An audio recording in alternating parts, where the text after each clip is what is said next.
Radio J. Le 10-11, Lise Gutmann. Radio J. Radio J. Les invités de Lise Gutmann. Radio J. Et oui, je tiens un magnifique petit recueil très précieux, un recueil de poésie hébraïque contemporaine dans la main. C'est un recueil des poésies de Léa Goldberg. Pour nous en parler, Michel Tauber, qui a plus que ardemment et activement participé aux traductions. Michel Tauber, qui dirige le département d'études hébraïques de l'Université de Strasbourg et qui chante en hébreu et en yiddish depuis des années, on ne va pas dire combien de temps, voilà. Absolument. Eh bien, bah oui, non, mais c'est important de continuer. Michel, grâce à vous et à vos acolytes, nous découvrons qui, en français, qui était Léa Goldberg. Racontez-nous. Alors, je précise tout d'abord que ce recueil, effectivement publié aux presses de la Sorbonne Nouvelle, parce que c'est un vieux projet qui a été initié, et je lui rends ici un heureux coup de chapeau, par Christine Raguet. Christine Raguet, qui a été professeure de littérature anglaise à la Sorbonne Nouvelle et qui est donc directrice, toujours jusqu'à ce jour, de cette collection de cahiers de poésie bilingue où elle a eu la bonne idée de faire éditer des langues un petit peu exotiques, on va dire. Et donc, elle m'avait approché il y a quelques années. L'hébreu exotique, bien oui, sûr. Pourquoi pas. Et lorsqu'elle m'avait demandé ce à quoi je pensais, j'avais tout de suite opté pour Léa Goldberg, une des plus grandes poétesses de la langue hébraïque du XXe siècle, et qui n'a jamais eu droit à son recueil en français, contrairement à quelqu'un comme Yehuda Amichai, par exemple. Et bien sûr, tant d'autres qui attendent derrière la porte, mais il me fallait une poétesse, et c'était bien sûr indiscutablement Léa Goldberg. Comme une évidence, en fait. Tout à fait, tout Oui. à fait. Alors, Léa Goldberg, elle est née en 1911, elle est décédée en 1970. On peut presque dire qu'elle est contemporaine pour nous. Ah oui, complètement. Oui. Oui.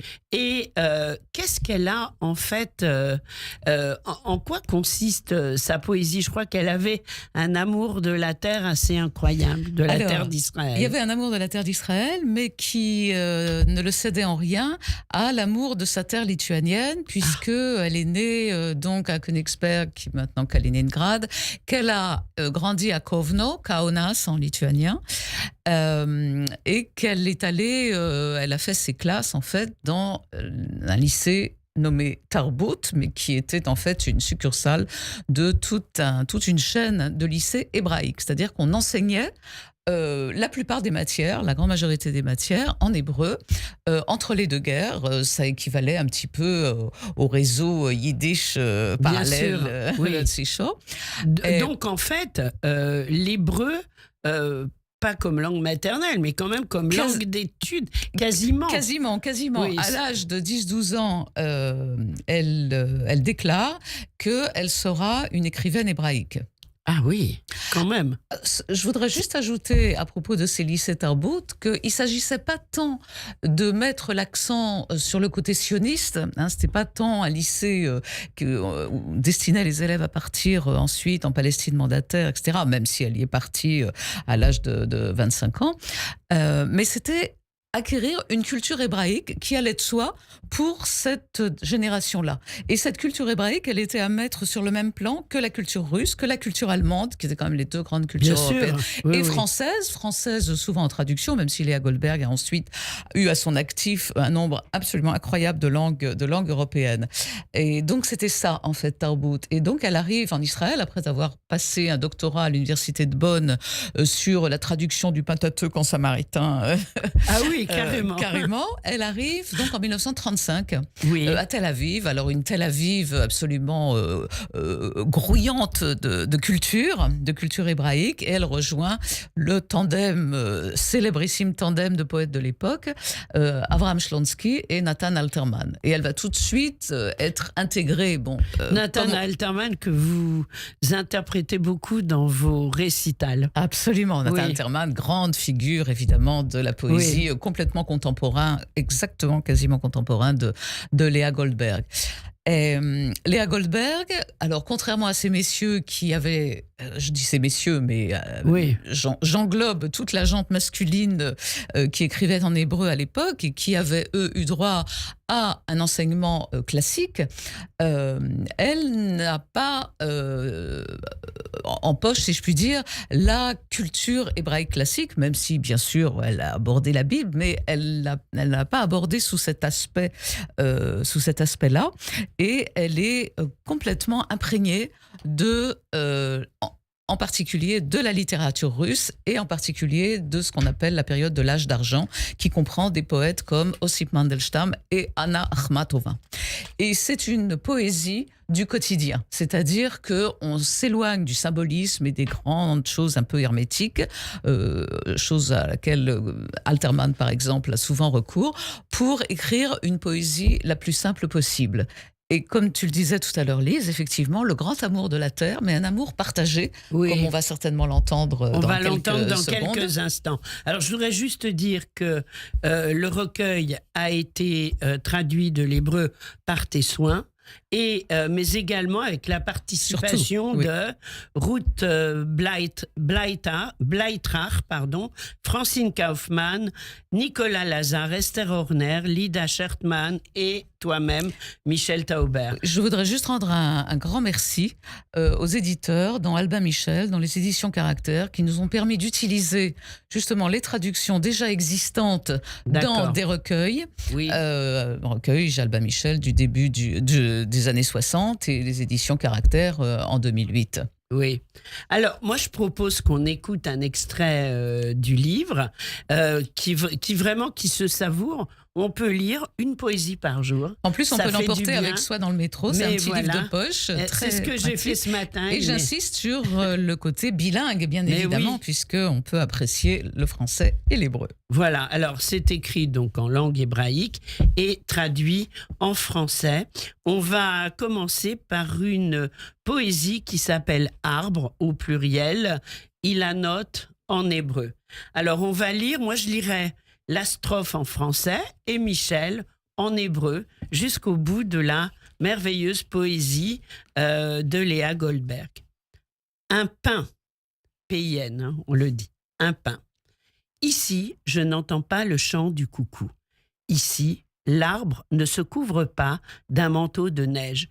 Et pourtant, c'est à l'ombre de ces pins que mon enfance renaît.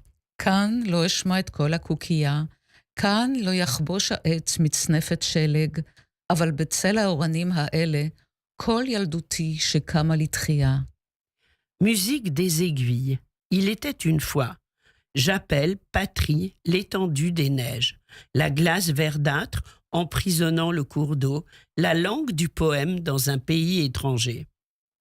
צלצול המחטים, היו היה, אקרא מולדת למרחב השלג, לקרח ירקרק, קובל הפלג, ללשון השיר בארץ נוחיה. Seuls peut-être les oiseaux migrateurs savent, suspendus entre ciel et terre, cette douleur de deux patries. אולי רק ציפורי מסע יודעות, כשהן תלויות בין ארץ ושמיים, את זה הכאב של שתי המולדות. Avec vous, j'ai été planté 2 fois. Avec vous, j'ai poussé les pins et mes racines dans 2 paysages différents. איתכם אני נשתלתי פעמיים, איתכם אני צמחתי אורנים, ושורשיי בשני נופים שונים. Alors là, on comprend vraiment son attachement à son enfance, sa jeunesse, mais également à la terre d'Israël, comme on le disait. Elle est vraiment à la fois dans le passé et dans le présent. Tout à fait, tout à fait. Il y a un très célèbre poème, Dans le pays de mon amour, l'amandier fleuri, hein, Be'eretz ahavati, השקט פורח. Évidemment, Léa Goldberg a eu la chance d'être abondamment mise en musique, malheureusement après sa disparition.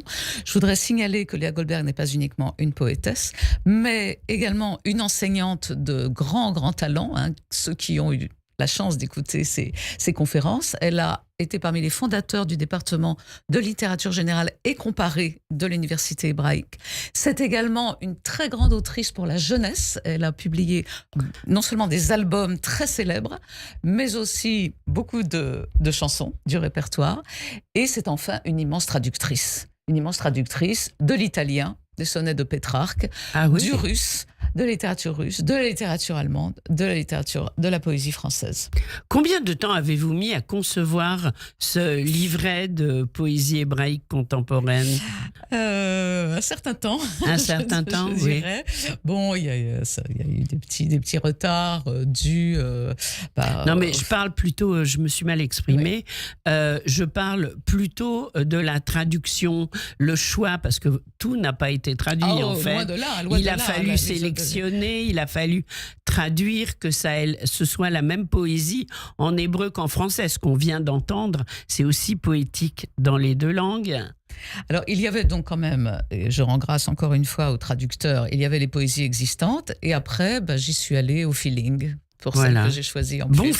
Bon feeling. Alors, on va terminer rapidement en disant qu'elle a également écrit pour la jeunesse et que dans ce livret, il y a des poésies pour les enfants, pour la jeunesse, que je vous invite à lire à vos petits parce que c'est tellement beau. On peut lire une strophe, on n'a pas le temps de plus. J'ai très envie qu'on écoute une chanson interprétée par Michel Taubert de Léa Goldberg. Que font les gazelles ? La première strophe. Que font les gazelles quand vient la nuit ? Elles ferment leurs grands yeux, étendent leurs pieds légers.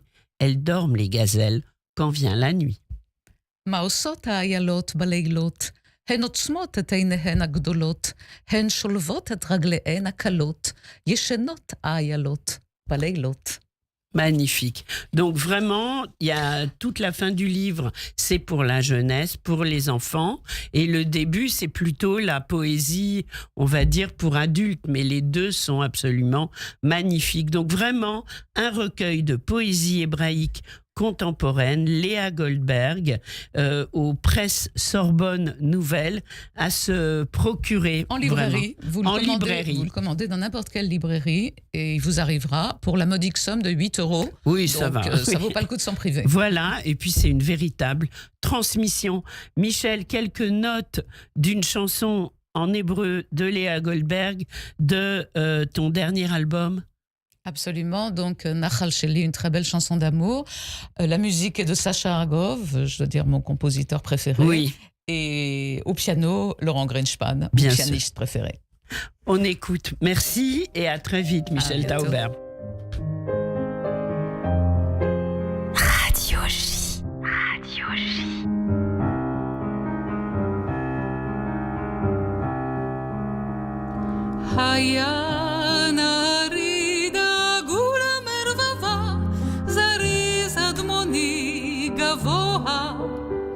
נשבע נהרי לי 77, אמר באביב אבוה, אמר אשובה עם הגורים, אמר נצא ללקט גרגרים, בתל אדום על שיח, תנמה לפתיח, אוי אגורי ירוקי הצוואר, חלף האביב, הקיץ עבר, צל מהופכם במים, נחל שלי תור עיניים.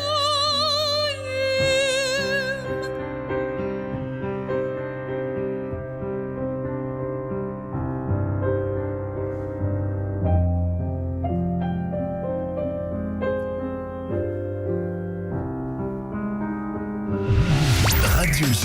Restez à l'écoute. Radio J revient dans un instant. Radio J. Radio J.